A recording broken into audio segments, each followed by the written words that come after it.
Palpatine spent 20 years building the perfect trap for Anakin Skywalker. He had one weak spot to exploit, one fear, one door he could always walk through. What if that door never opened? Anakin starts having the same dream over and over. Padme, pain, death, a future he can't stop no matter what he does. It grips him from the moment she tells him she's pregnant, and it doesn't let go. That fear, raw, desperate, completely personal, is the thing Palpatine has been waiting decades to find. He finds it, and he uses it like a key. But in this story, something happens first. A few weeks before Padme tells him about the pregnancy, Anakin sits down with Yoda. Not because anyone told him to, not because he was sent. He goes on his own, which is almost unheard of, because something has been sitting in his chest for a long time, and he is tired of carrying it alone. He tells Yoda about his fear of loss, about Shmi, about what it felt like to arrive too late and hold his mother while she died, and feel completely powerless for the first time in his life. About the thing he knows lives in him that he doesn't talk about. About being terrified that everyone he loves is going to be taken from him one way or another, and there's nothing he can do to stop it.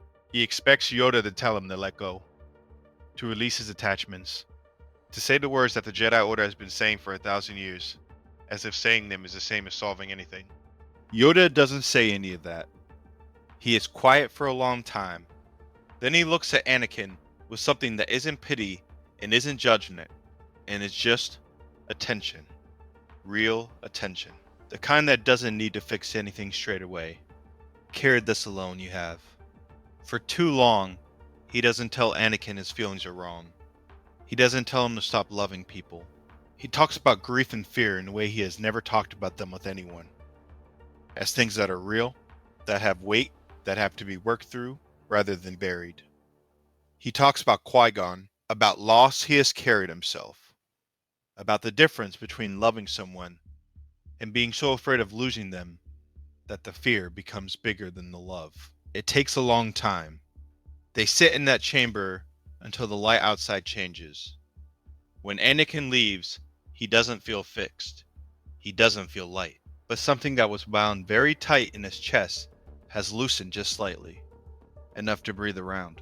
When Padme tells him about the pregnancy 2 weeks later, he is frightened. Of course he is. But the fear doesn't take over. It doesn't spiral into obsession. It doesn't become the open wound that Palpatine has been waiting his whole life to find. Anakin knows Padme is pregnant. He's scared in the way any new father is scared, but he's not haunted, not desperate, not willing to walk into a Sith Lord's office and ask for things he knows he shouldn't want. That changes everything, because without that wound, Palpatine has no lever. He can still be warm, still be kind, still position himself as the one person who truly understands Anakin. But every time he tries to nudge the conversation toward fear and loss and the limits of Jedi teachings, Anakin doesn't bite. The hook goes in the water and nothing pulls. Palpatine starts to get worried. Anakin without the nightmares is not automatically fixed. Still restless, still the most powerful Force user alive, and still deeply frustrated with a council that treats him like a variable they haven't solved. None of that goes away just because he's sleeping better. The darkness that's always been in him, that showed itself on Tatooine when he buried his mother, is still there. It doesn't need nightmares to exist. But there's a difference between darkness that sits in someone and darkness that gets fed. Without the nightmares, Palpatine can't feed it. He tries. Subtle comments about Jedi attachment. Careful questions about what Anakin would do if he lost someone he loved. Little seeds dropped into conversations that are designed to grow into something he can use. Anakin hears them, files them away, and starts to notice a pattern. The Chancellor keeps coming back to the same things. Loss, fear, the limits of what the Jedi can offer.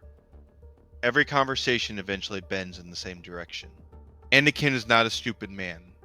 He's impulsive and emotional, and sometimes his own worst enemy, but he is not stupid.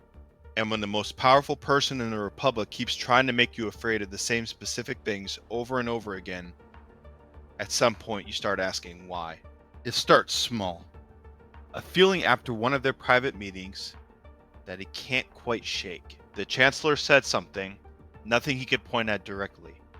Nothing that would sound alarming repeated back, but something that sat wrong, like a step that's slightly shorter than expected and throws your whole walk off.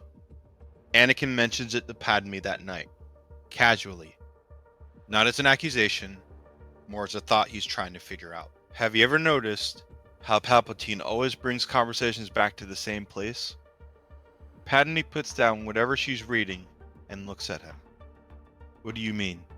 He tries to explain it. The pattern. The way every discussion of the war, or the Jedi, or the future somehow always ends up pointing at fear and loss, and the idea that the people around Anakin can't give him what he really needs. Padme listens without interrupting, and when he finishes, she is very still for a moment. She is one of the sharpest political minds in the galaxy. She has been watching people manipulate each other in the Senate for her entire adult life. And what Anakin is describing, the slow, patient, consistent pressure on one specific emotional spot, she recognizes immediately. That's not friendship, she says quietly. That's grooming. Anakin stares at her. The word lands like a stone dropping in the still water, and the ripples go out in every direction. He doesn't go to the council straight away. He goes to Obi-Wan. Not because he needs backup, because Obi-Wan has known Palpatine longer than almost anyone, and if Anakin is wrong about this, he needs someone he trusts to tell him so.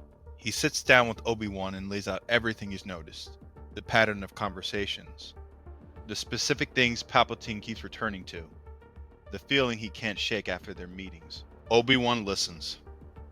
His expression doesn't change much. It rarely does. But his eyes get very careful very quickly. When Anakin finishes, Obi-Wan is quiet for a long moment. How long has this been going on? Years, Anakin says. I just didn't see it until now. Another silence. Neither did I.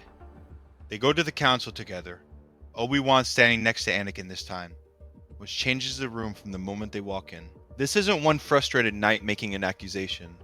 This is two of the most respected Jedi in the Order saying the same thing at the same time, and both of them taking it seriously. The council listens. Really listens. And Yoda, who has been uneasy about Palpatine for years, who has felt something dark and patient sitting at the center of the Republic, without ever being able to name it, sits very still through the whole conversation and says nothing until everyone else is done. Then he opens his eyes. Right? You may be. Careful. We must be. But ignore this. We cannot. The council moves carefully. They have suspicion and Anakin's testimony, but they need more. Palpatine is too well protected, too dug into every system of power in the Republic, to go at directly without evidence that will hold up against the best lawyers in the galaxy. So they do something Palpatine never anticipated. They let Anakin keep meeting with him, except now, Anakin knows what he's looking for. He goes into those conversations differently. Not defensive, not obvious, just watching. Picking up on what Palpatine isn't saying, letting him run his usual patterns while Anakin quietly maps every move.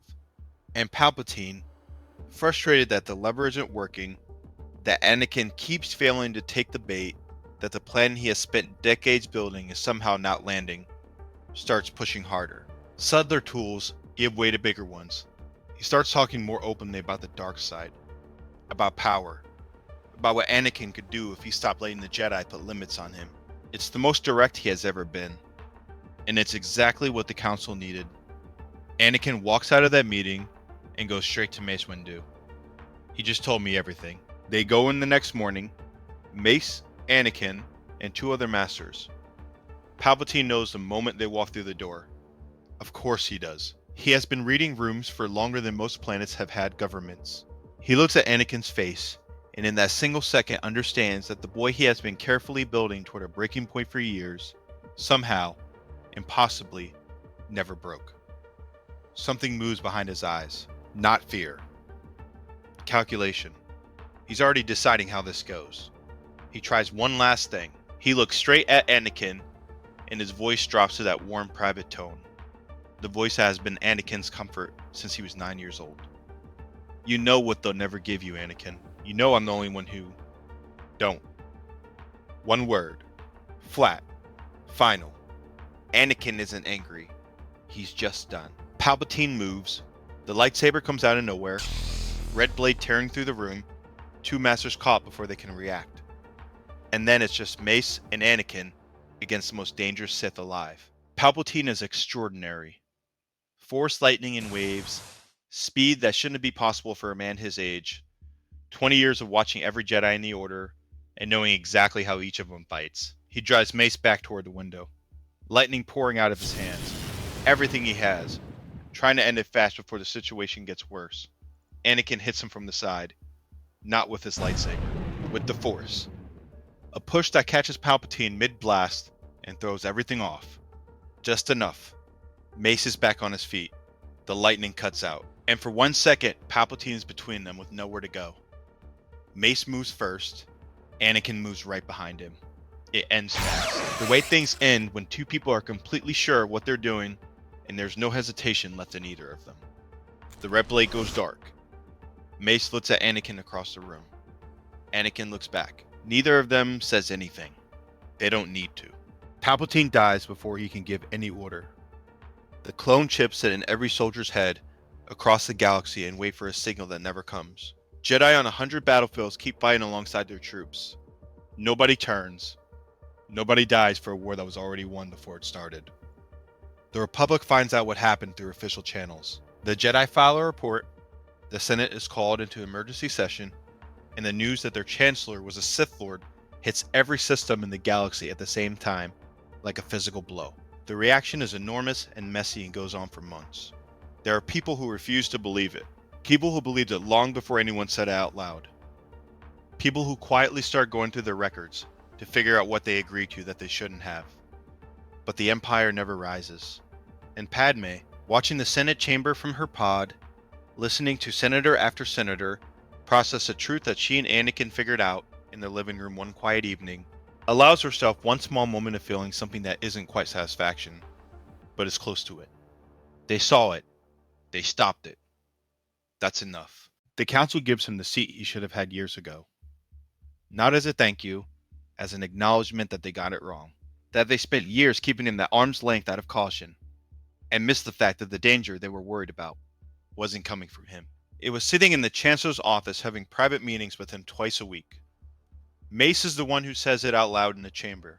It clearly costs him something to say, and he says it anyway. Anakin sits in that chair for the first time, and it feels different than he always imagined. Not like a victory. Just right. Like something finally settling into the place it was always supposed to be. He tells the council about Padme, about the marriage, about the baby coming. He waits for the reaction and what he gets.